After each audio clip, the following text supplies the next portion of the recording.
High guys, welcome back to my channel Gayatri Roy blog. তোমরা কেমন আছো? আমি ভালো আছি, আশা করি যে তোমরাও খুব ভালো আছো। তোমরা দেখতে পাচ্ছ যে আমি এখন কোথাও যাচ্ছি। তো আমার বান্ধবী আসছে, তো ডাক্তার দেখাবে, জলপাইগুড়ি থেকে আসছে। তো ভাগনা হলো আমার কোলে বসে আছে, কিন্তু ওর শরীর খুব খারাপ, জ্বর আসছে।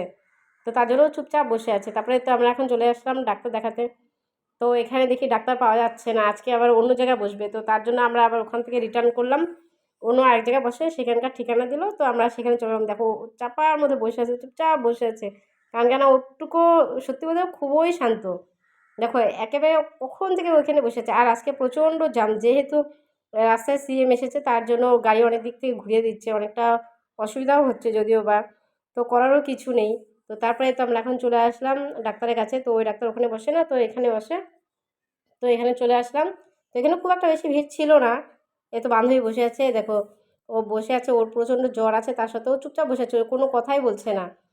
আর এদিকে আমরা নিয়ে বসেছি। তো তারপরে এখন আমাদের ডাক্তার দেখা কমপ্লিট হয়ে গেল। তো এখন আমরা ওখান থেকে বেরিয়ে গেলাম। তো ওর যেহেতু শরীর ভালো না, তো তার জন্য ওকে একটা হলো স্লাইনের খাওয়ানো হলো। এ দেখো চুপচাপ একভাবে দাঁড়িয়ে আছে, আর আমরা এখানে অনেকক্ষণ থেকে দাঁড়িয়ে আছি, গাড়ি পাওয়া যাচ্ছে না। তো তারপরে ভাবলাম যে গাড়ি যেহেতু পাওয়া যাচ্ছে না, তো আমরা হেঁটে হেঁটে যাই।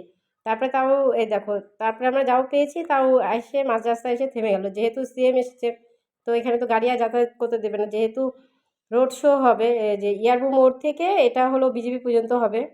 তো তার জন্য এখানে প্রচণ্ড ভিড়। তো যাই হোক, আমরা ভাবলাম যে না, তাহলে চলো, আমরা যেহেতু সামনে এসে পড়েছি, তো তাহলে সিএম এর সাথে দেখা হয়ে যাক। তো আমরা এখানে চলে আসলাম। তারপরে দেখি যে কি ভিড়, সেখানে দেখাই যাচ্ছে না, মানে এতটা সমস্যা হচ্ছিলো। তো যাই হোক, তাও তোমাদের দেখাচ্ছি যে অনেকদিন পর সিএম এর সাথে দেখা হলো, ভালোই লাগলো সত্যি। তারপরে দেখো প্রচণ্ড ভিড়। প্রথমে আমি হচ্ছি ভগবান, এরা এখানে ভিতরে কী করে। তারপর দেখি না, বাবা এখানে প্রচুর ব্লগারও আছে। তারপরে সাংবাদিক সাংবাদিক মানে প্রচুর ভিড়, মানে এদের জন্য মানে এক্সট্রা করে আরও করা হয়েছে, যেহেতু একটা গাড়ির মধ্যে দেখি মানে সবাই ওখানে ব্লগার আছে, তারপরে ক্যামেরাম্যান আছে, মানে প্রচুর ওখানে অনেক ভিড় আছে, মানে এদেরই বেশি ভিড় দেখাচ্ছে। তারপরে দেখি অনেকক্ষণ পরে, দেখি অনেকটা সময় অপেক্ষা করার পরে দেখি যে এরা আসছে। দেখো কি সুন্দর নৃত্য করে যাচ্ছে, সত্যি খুব ভালো লাগছে। এই তো তারপরে আমাদের চলে আসলো সিএম। দেখো কি সুন্দর লাগছে, তা দেখুন এদের তারে নাচানাচি করছে, সত্যি খুব ভালো লাগছে দেখতে, খারাপও না। তো দেখো তোমাদেরকে আমি দেখাচ্ছি যে কতটা ভিড় হয়েছে। এই দেখো, দেখো এত ভিড় যে আমি তোমাদের দেখাতে পারছি না ঠেলাঠেলির মধ্যে।